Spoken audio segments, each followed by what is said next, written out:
10 Hollywood icons who taught us love but were violent to their wives. Good evening. My name is Jack Sterling. For a lifetime, I held a job title that never appeared on a single tax return. I made the difficulties disappear. I didn't bury bodies in the desert or burn evidence in a furnace. My specialty was far more surgical. I made reputations glow while the truth underneath turned to ash. I worked for the Titans, MGM, Warner Brothers, Paramount. When their leading men had a lapse in character at home, they called me. When the neighbors heard the screaming, I was there before the police could even find their pens. Tonight, I'm going to tell you about 10 men who taught America how to love on the big screen and taught their wives how to fear in the dark. He was a liar! He was a liar! The Champion's Fist, Wallace Beery. Let's start with the worst of the lot, Wallace Beery. In 1931, the world gave this man an Oscar for playing the champ, the ultimate father who would die for his son. But while America was weeping in the theaters, I was standing in a hospital hallway, paying a doctor to hide what Beery had done to a 17-year-old girl. We sold you a hero. He gave her a funeral for an unborn child. Back in 1917, Beery was 31 and married to the rising star Gloria Swanson, who was only 17. During an argument, Beery went into a rage and Gloria directly in the stomach. She was 3 months pregnant. Within hours, she missed. It was a son. How did the studio handle it? Paramount didn't call the police, they called us. We handed Gloria $50,000, enough to buy 3 mansions in Beverly Hills back then, in exchange for a signed non-disclosure agreement. The brutal assault was sanitized into a tragic medical complication for the morning papers. The irony? For the next decade, Beery became the highest paid actor in Hollywood, playing gentle giants and protectors. He stood on that Oscar stage thanking the fans who believed in him, while Gloria Swanson remained childless for the rest of her life. She only dared to tell the truth in her autobiography at age 81, long after Beery was buried. That's how the playbook works. We didn't fix the man, we just fixed what you saw. Just kidding, but believe me, the blood on the studio's checkbook is much harder to wash off than the makeup on a movie set. You want to know how the playbook works? It's simple. You don't lie to the police. You just give them a reason to look at their bank accounts instead of the evidence. We paid the doctor to call a punch to the stomach physiological stress. We paid the police to remember Mr. Beery's generous donations to their fund. And we paid Gloria $50,000 to sign a piece of paper that traded her child for a Beverly Hills lifestyle. The beautiful irony? 5 years later, we handed that monster a golden statue for playing the world's best father. America cheered, and I went home and washed the blood off the studio's checkbook. That's a successful campaign. Think about that for a second. We didn't fix the man, we just fixed what you saw. And as long as you believed he was the champ, none of you cared that his wife was burying a child in the dark. That's the Hollywood magic. Selling you a hero built on a grave and making you pay for the privilege.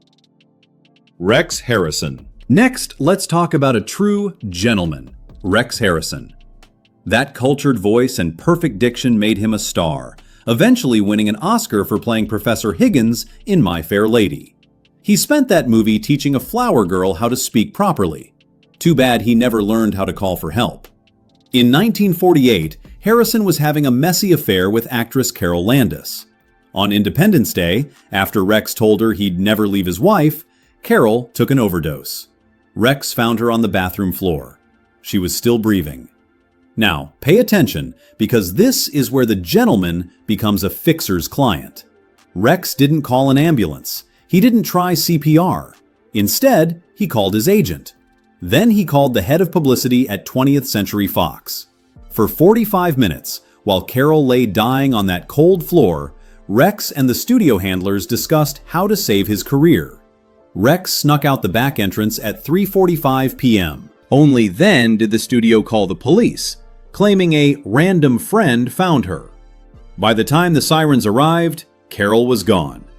We suppressed the suicide, fed the papers a story about a depressed starlet, and photographed Rex at the funeral wearing dark glasses as the grieving friend. The punchline? In 1964, Rex stood on the Oscar stage and thanked all the wonderful women who had taught him so much. I suppose Carol taught him that in Hollywood, 45 minutes is just enough time to rewrite a tragedy into a clean exit. I'm kidding. But in this town, a leading man's reputation is always worth more than a mistress's life. Beery was a brute, but Rex was an artist. While Carol Landis was taking her final shallow breaths on that bathroom floor, Rex wasn't praying. He was on the phone with his agent. We had a 45-minute window before the body got cold to coordinate the story. A window where he chose his career over her life. We turned a suicide into a troubled starlet's depression and a guilty lover into a grieving friend in dark glasses. Sir Rex played the part so perfectly that even the coroner didn't dare to point a finger. That's the beauty of English manners. They make even a neglected death look like a polite exit. Think about that 45-minute delay. In Hollywood, that's just enough time to fix a script. But it's an eternity for a woman waiting for an ambulance that was never called. We taught you that as long as a man has perfect diction and a well-tailored suit, you'll forgive him for letting the woman he loved die on the floor. After all, it's not murder if it's handled with good manners, right? Bing Crosby. Now we come to America's dad. The man who sang us to sleep every Christmas while his own children lived in a waking nightmare. Bing Crosby wasn't just a singer.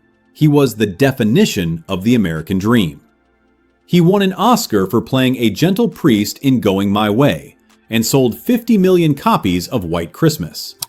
To the public, he was wholesome, safe, and the ultimate father figure. But in 1983, his eldest son Gary published a memoir that shattered the halo we had spent decades polishing. Behind the gates of his Holmby Hills estate, Bing was a tyrant. He instituted a ritual every Saturday, the weigh-in. If his sons had gained even a single pound, they were punished. And Bing didn't just use a belt, he used a custom-made one. According to Gary, Bing had inserted pellets, lead or steel, into the leather. It was a tool designed to maximize pain while minimizing visible bruising. After all, you can't have the kids showing up to a studio photo shoot with marks on their legs. The damage Bing left behind wasn't just physical. Two of his sons, Dennis and Lindsay, eventually took their own both leaving notes that traced their despair back to their father. Gary himself died estranged from Hollywood for daring to tell the truth. As a fixer, I can tell you, we knew. We saw the fear in those boys' eyes, but we chose the lullaby. We protected the saint because the brand was too profitable to fail. Even today, when December rolls around, the world still plays his records. We choose to hear the angel's voice and ignore the sound of a lead belt. In this town, if you sing sweet enough, the world will let you get away with anything. We all knew. The agents, the publicists, the neighbors, everyone in Hollywood knew Bing was a tyrant behind those Holmby Hills gates. But you don't kill the goose that lays the White Christmas eggs. When a teacher called about suspicious marks on the boys, we called it old-fashioned discipline. When his wife Dixie called me in tears, I didn't offer a shoulder, I offered a threat. I told her that exposing Bing would destroy her children's futures. I made her feel like the villain for wanting the truth. I personally oversaw the full-page Christmas ads. The happy Crosby family, all sweaters and smiles, wishing you peace. I made enough money from those lies to buy a beautiful house in Pasadena. Now, every December, my neighbors play his records, and I have to sit there listening to the man who beat his kids with lead-tipped leather while the world calls him a saint. That's the Hollywood formula. If a man's voice is profitable enough, his violence becomes character. We sold you a father figure while he was busy making his own sons want to disappear. You got the lullabies, They got the metal-tipped belt. And the most successful part of the lie? You're probably still going to play that song this December, aren't you? The system. You're wondering how they got away with it. Simple. We didn't run a movie business. We ran a sanitized reality. From 1930 to 1960, the studios didn't just hire actors. They owned inventory. They chose your name, your dates, and even the brand of integrity you wore to dinner parties. If an asset broke, an arrest, a scream in the night, a bruised wife, we didn't call for help. They called me.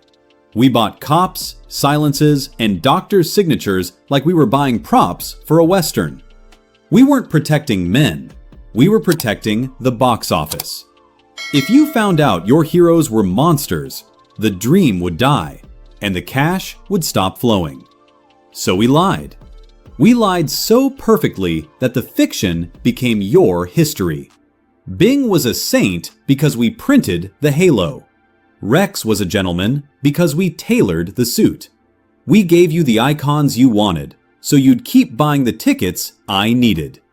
Now, let's talk about a man who required a very special kind of maintenance. A man with the voice of an angel and the temper of a mob boss. Frank Sinatra. Frank Sinatra. Working for Frank Sinatra wasn't about polishing a halo. It was about fire insurance. To the world, he was the voice, the man who sang My Way and made every woman in the room feel like the only one on earth. But to those of us behind the scenes, Frank was a man with the soul of a poet and the temper of a mob boss. And it's those friends in the mafia, men like Sam Giancana, that made his outbursts truly terrifying. When Frank lost it, you weren't just dealing with a singer, you were dealing with the shadow of the underworld. His marriage to Ava Gardner was a volcanic mess of booze, jealousy, and violence. Ava would later admit, "Frank hit me," but she lived in the fear of who he knew. The breaking point came in 1953 at his compound in Palm Springs. Neighbors heard screaming, glass shattering, and finally, a gunshot. When the police arrived, the house was a wreck, and Ava was locked in a bedroom. Frank, drunk and pacing, claimed he just fired into the air out of frustration. My job was to make sure the missing bullet didn't turn into a prison sentence. We massaged the reports into a domestic disturbance and fed the press stories about their passionate, fiery love. We used the word passion to bury the word violence. Frank went on to win Oscars and sing for presidents, and when he died, they lit the Empire State Building in blue. It's the ultimate Hollywood magic trick. If you have enough talent and the right friends, a gunshot in the middle of the night just becomes part of your legend.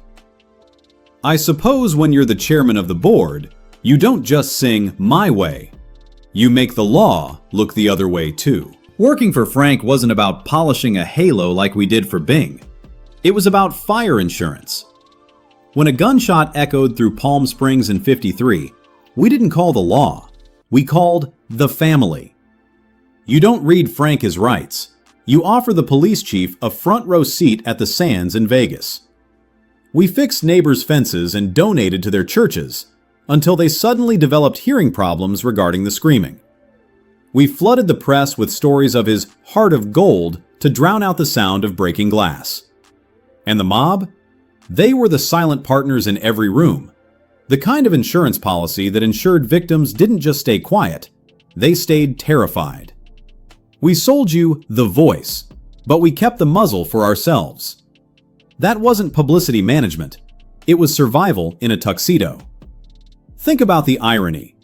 We turned a man who fired bullets into his own walls into the romantic icon you played at your wedding. We taught you to swoon over the passion while we buried the aggression.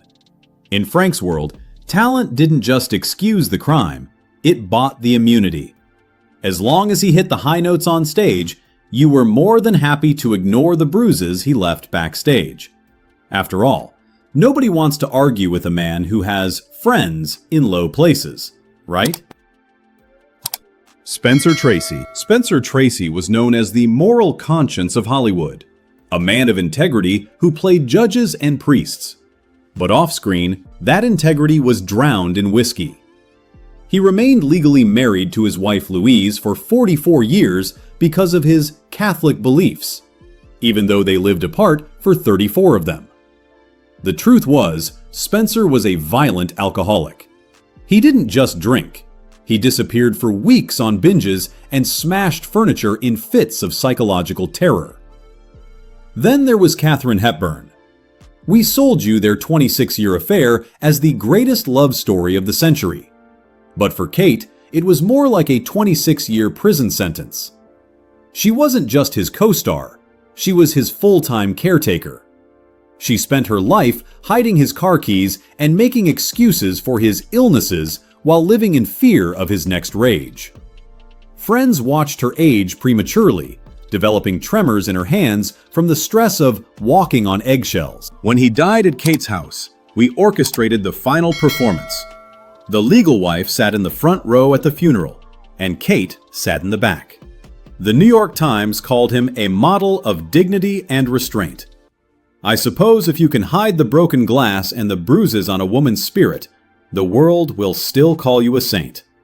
It's the ultimate acting job, playing a man of honor while you're busy being a monster in a tuxedo. I spent 19 years on the Tracy account, longer than most of his co-stars' marriages lasted. We weren't protecting a soul, we were protecting a balance sheet. When Spencer vanished on a 2-week binge in Mexico, I told the press he was polishing a screenplay in private. When he terrorized Katharine Hepburn in the middle of the night, she'd call me with the code. Spencer's had a difficult night. I never asked for details, I just sent the florist. MGM needed their moral conscience to stay upright just long enough to win another Oscar. So we rebranded his liver failure as exhaustion and his domestic violence as temperament. We even sold his adultery as the greatest love story of the century because he was too sincere a Catholic to get a divorce. It's the ultimate Hollywood magic trick. We took a violent drunk and sold him back to you as a priest and a judge. We knew he was a nightmare, but you needed him to be a saint. So we kept the bottle hidden behind the altar. As long as he looked like America's conscience on screen, who cared if he was a monster at home? After all, it's not a crime if the actor is distinguished, right? Desi Arnaz. Managing the Arnaz marriage wasn't publicity. It was corporate risk management. On screen, he was Ricky Ricardo, the charming husband with a conga drum and a funny catchphrase. Off-screen, Desi was a chronic alcoholic and a serial adulterer who didn't even try to hide his tracks. When he drank, the harmless temper you saw on TV turned into real-world violence, screaming, breaking furniture, and terrorizing the household. While 60 million Americans laughed at their antics every Monday night, Lucille Ball, the CEO of a multi-million-dollar empire, was locking herself in her own bathroom, waiting for her husband to pass out so she could feel safe. Why did she stay for 20 years? Because they weren't just a couple. They were a factory called Desilu. Divorcing Desi meant killing the show, the business, and the perfect American image that paid our salaries. She waited until the very last episode was filmed before filing for divorce on grounds of extreme cruelty. She kept him as a business partner for years, but the romance was a ghost. When he finally died, Lucy called him a great showman and a great friend. Notice she never called him a great husband. In Hollywood, we'd rather let a woman live in fear for 2 decades than ruin a profitable laugh track. Managing the Arnaz marriage wasn't publicity. It was corporate risk management. They weren't just a couple. They were a factory called Desilu that employed half of Hollywood. If they split, the checks stopped clearing. So when Desi had his monthly affair, we didn't call a lawyer. We called the girls and reminded them that destroying Lucy was a sin America wouldn't forgive. When Desi threw a chair through a window in '57, I didn't call the police. I told the press they were renovating. We paid off the gardeners and bought the cops with front row tickets to tapings. The most bitter pill? Lucille Ball was the boss. She was the CEO who chose to keep the man who terrified her on the payroll because the brand was worth more than her safety. Errol Flynn. Errol Flynn was the ultimate swashbuckling hero, the man who saved damsels in distress. But in 1942, the damsels weren't being rescued. They were in a courtroom accusing him of statute rape. Two teenagers, ages 16 and 17. Under California law, consent didn't matter. It was a felony. But Warner Brothers didn't just hire lawyers, they hired character assassins. We didn't defend Errol. We put those girls on trial. We whispered promiscuous and gold digger into every reporter's ear until the jury stopped looking at Flynn's crime and started judging the victim's morality. It worked. When he was acquitted, women in the courtroom cheered like he'd just saved the kingdom. That's where the phrase, "in like Flynn," really comes from. It's not just about being a ladies' man, it's about getting away with a crime because you look good with a sword. Errol spent the rest of his life as a violent drunk, terrorizing his wives and expressing zero regrets. We turned a predator into a bad boy icon because he was a multi-million-dollar asset. In this town, justice isn't blind. It's just easily distracted by a charming smile and a studio's checkbook. The 1942 trial wasn't a legal defense. It was a masterclass in character assassination. I didn't run that show. Warner Brothers had their own team. But we all studied it like a holy text. The strategy was simple. Don't defend the man, put the teenage girls on trial instead. We whispered promiscuous and money-hungry into every reporter's ear until the jury stopped asking if Errol was guilty and started asking if the girls were good enough to deserve justice. We had fan clubs screaming, "We believe Errol!" outside the courthouse and flooded the papers with stories of his war relief work. It worked perfectly. Errol was a multi-million-dollar asset. Those girls were just collateral damage. We didn't just win an acquittal.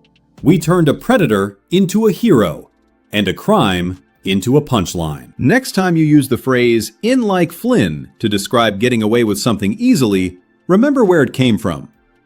You've been celebrating a statutory rape acquittal in your everyday speech for decades without even realizing it. That's the ultimate fixer's victory, turning a felony into a catchphrase. In Hollywood, as long as you look good with a sword, we can make sure the law never touches you. It's not about the truth. It's about who's too valuable to be guilty, right? George Sanders. George Sanders was a different breed of monster. He didn't need a fist to leave a mark. He used a polished Oxford accent to dismantle a woman's soul. He won an Oscar for playing the cynical critic in All About Eve, but his greatest performance was the 5 years he spent emotionally shredding his wife, Zsa Zsa Gabor.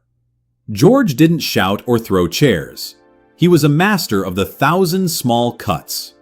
He would calmly criticize Zsa Zsa's accent, her intelligence, and her looks, often in front of a room full of people. The most devious part? He was so sophisticated that everyone thought his cruelty was just wit. While he was destroying her self-esteem, the guests were laughing, and Zsa Zsa had to laugh along. She called it 5 years of psychological torture. He never raised a hand because his words did the job much more efficiently.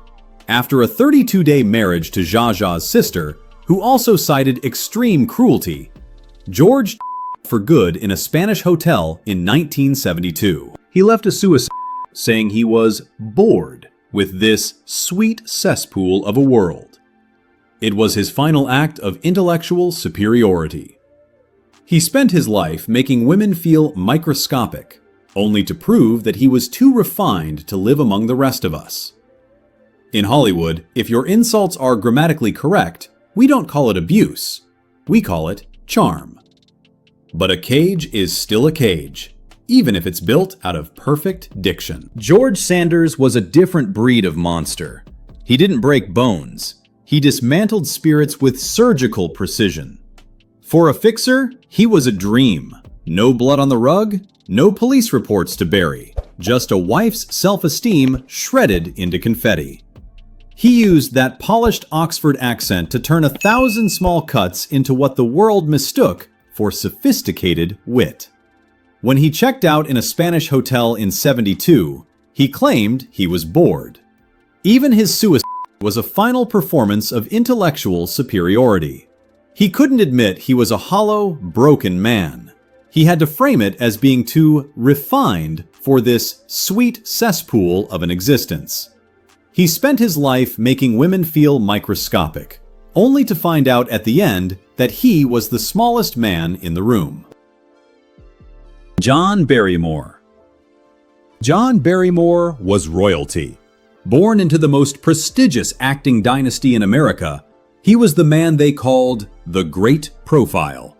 His face was a masterpiece, his talent was legendary, and his performance as Hamlet set the gold standard for a generation. But behind that perfect silhouette was a man dissolving in a sea of whiskey.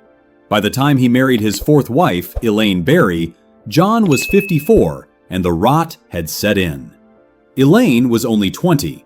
What should have been a dream marriage to a legend became a chaotic nightmare. John wasn't just a drunk. He was a paranoid, functional wreck who could put away entire bottles of scotch in a single sitting. When the liquor took over, John developed a strange, violent obsession with mirrors. He would stand before them, watching his once beautiful face bloat and decay in real time, and then he would explode.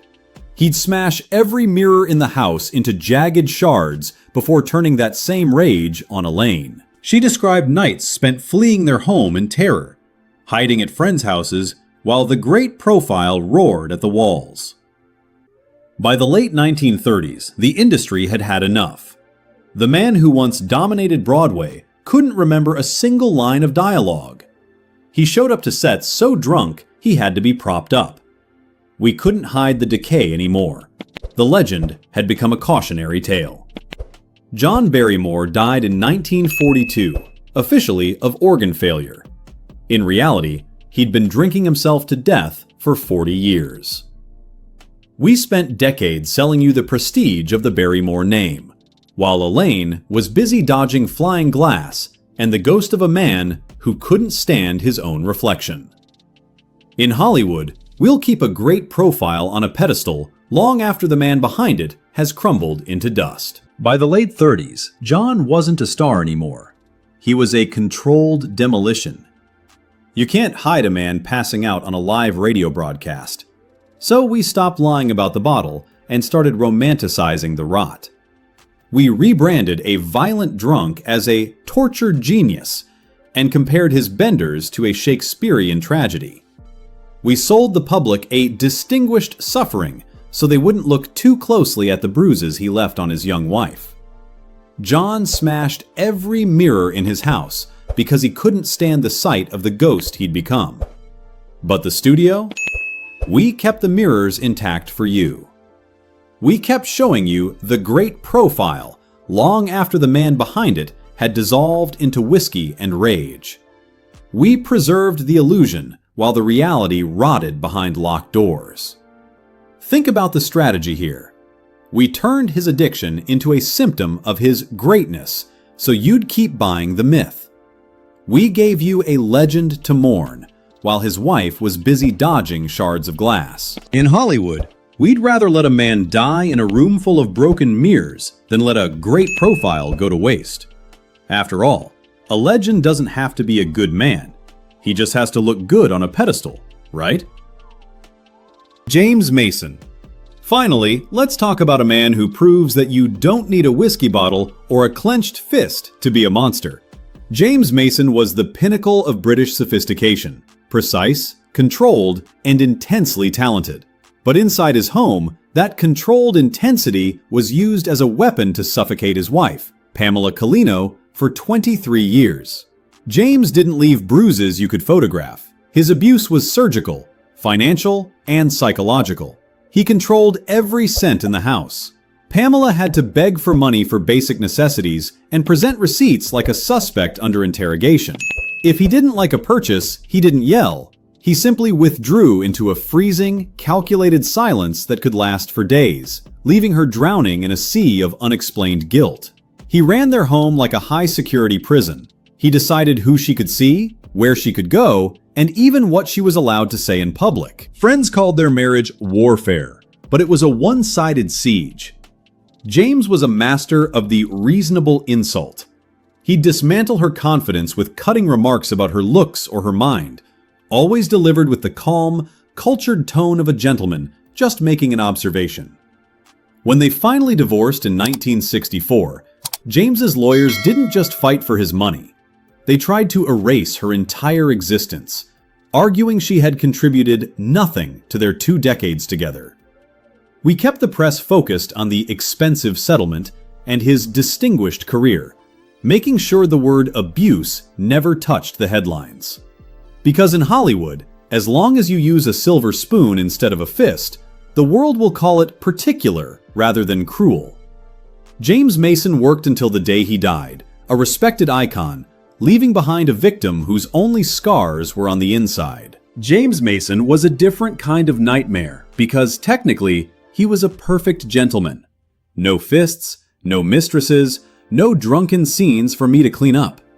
He didn't break her skin, he just suffocated her spirit for 23 years in what she called a prison of perfect manners. In 1964, my best PR strategy was simply to say nothing.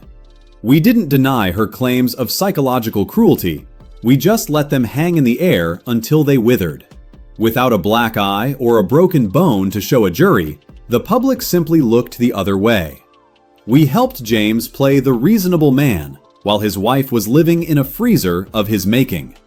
He worked until the day he died, a respected icon, because we knew that in this world, if you can't see the bruise, people will assume it doesn't exist. Think about the danger of decency. We taught the world that as long as a man is articulate and exacting, he's not an abuser, he's just particular. James Mason got away with everything because he never made a headline. He didn't destroy her body, he just made her life uninhabitable, one polite silence at a time. It's the ultimate invisible crime. The world won't believe in a monster who uses a silver spoon instead of a fist, right?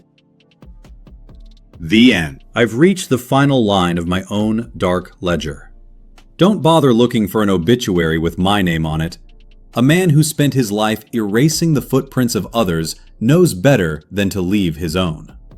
The truth is, Hollywood's golden age was built on a foundation of muffled screams. Those breathtaking films you adore, those classic ballads that make you weep, they were forged in a system that pampered monsters and sacrificed women and children just to keep the gears of the money machine greased. I was a vital part of that engine. Don't offer me forgiveness. I haven't offered it to myself.